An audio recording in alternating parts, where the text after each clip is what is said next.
Well, it was a busy day on trade deadline Thursday. 30 players changed teams yesterday, but the splashiest in terms of the profiles of the players involved was this deal that sent Andrew Wiggins to Golden State, with D'Angelo Russell going back the other way. And you see the numbers pretty comparable so far, including the money, with 3 years and over $90 million left on each of their contracts. Today, Steve Kerr talked about what Wiggins' arrival and Russell's departure means for them.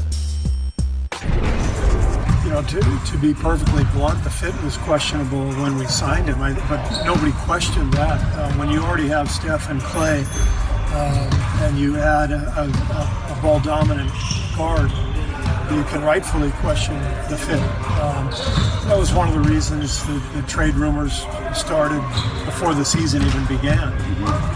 And I think D'Angelo understood that when he signed the contract, and our organization understood that as well. So the trade ended up happening. I think we at least got a 50-game look at what it might look like. Of course, that kind of went awry when Steph got injured. But you get a good enough look and a long enough look to picture how the positional fit goes, and I think you have an idea. I think we have an idea that the other move, the other player makes more sense. And in this case, I would say for both teams. Yeah. And so I'm happy for D'Angelo. I think he's going to have a great situation in Minneapolis, and I think Omari as well. You know, the way Minnesota is playing. Shooting a lot of threes. He's a pick and pop five. I really hope that Omari and Jacob can get a chance to play and succeed there. And I want all our players to do well. Got to like Kerr's honesty about the D'Angelo Russell situation, which we did all question when he signed there last summer. This was Kerr on Wiggins. Quote, there's a difference in the role that we're going to ask him to play, too. Minnesota needed him to be a star, and we're not asking him to be a star. We're asking him to play a role on a team that already has some star players. There's a huge difference there. Yep. End quote. All right, normally I don't dictate the terms of the conversation, but I want to make a rule, okay? Right, before I ask you the question, I want to make a rule. You cannot say both teams, okay? Who won the trade? Oh, come on, Matt. You can't. See? I can say both. I like it, Matt. The Warriors won this trade. Thank you. The Warriors won this trade. We may be the only one that agree. Warriors won this thing hands down, and to Steve Kerr's credit, thank you for being honest. Thank you for being blunt. Thank you for telling the truth. And that's what made sense why D'Angelo Russell was playing the way he was playing, because that's the way he played in Brooklyn and became an all-star at the end of last year. So Steve Kerr said, yes, you probably won't be here at the end of the year, so we'll be honest with you, go play your game. Now you turn the page.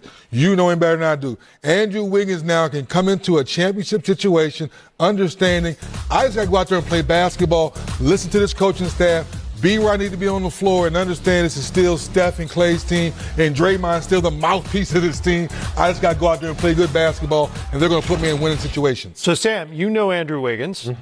Pressure is going to be off of him in Golden State, as Steve Kerr alluded to. What does he need to do in Golden State to be successful that he wasn't doing in Minnesota?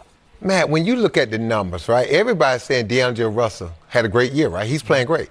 Look at Andrew Wiggins' stats. I mean, the thing that blows my mind about Wiggs, for people to say he's aloof, he don't play hard, he don't care, all these things. He has a 20-point career average thus far in the NBA. Yeah. Look at his numbers this year, 22.6 points a game. So if that's a guy, if he just starts caring a little bit more, look. Right, because those haven't been winning numbers so far. Yeah, but he wasn't on a winning team. He wasn't on a team that didn't play winning basketball. His team was one of the worst teams defensively. Now, he's one guy.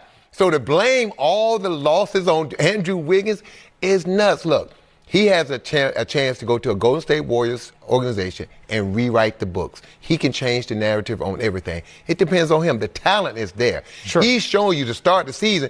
Everybody was talking about most improved player.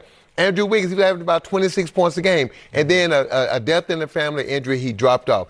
I think this is a great move for him. He needs to go somewhere else. In Minneapolis, he was never going to be able to play up to what they expected him to do at any point in time. Now he's going to Golden State. He's going to have two other All-Stars, three to play with, and a high pick coming in.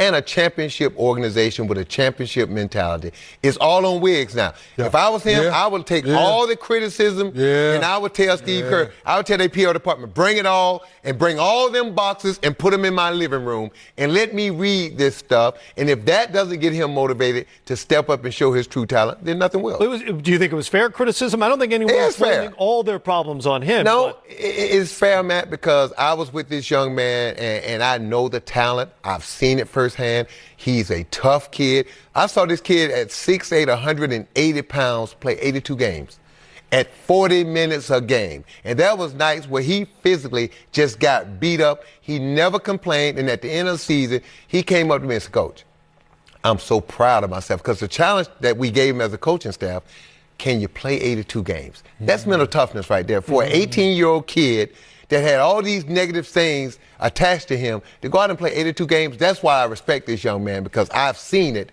with my own eyes. Okay, in terms of his role with Golden State, Harrison Barnes might be the model, the championship-era Harrison Barnes. Way more talent. Agree, disagree? Way more talent. No, more talent. I'm just saying in terms of the role. Well, my point is Harrison Barnes, Kevin Durant. We know he's not Kevin Durant. Sure. He's not Harrison Barnes, so he's somewhere in the middle there.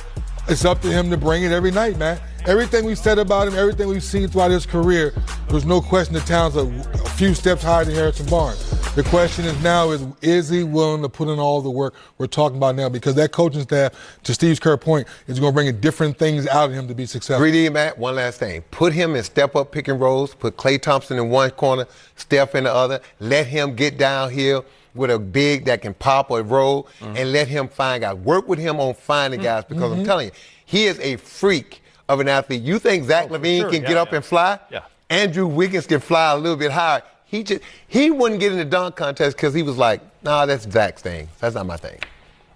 But in practice, he would do some things to you. You're like, just unbelievable. Yeah. Well, that's where the criticism comes from, because people see glimpses of the talent level and just go, gotta bring it out now, man. 20 points a game. He's a good player. Yeah. Good player. I mean, his career average is 20 points a game, and people saying he's just using, 60% of his talent maybe? Right. I mean, there's an agreement that he's a good player. Yeah. Just not enough for his talent. Well, when you look at that talent level, people expect greatness. And that's the thing about it. He has it in him. He has the tools. He has the talent. He has the physical capability. He just needs to make up his mind what he wants to be. It's been a blessing and a curse for Andrew Wiggins so far.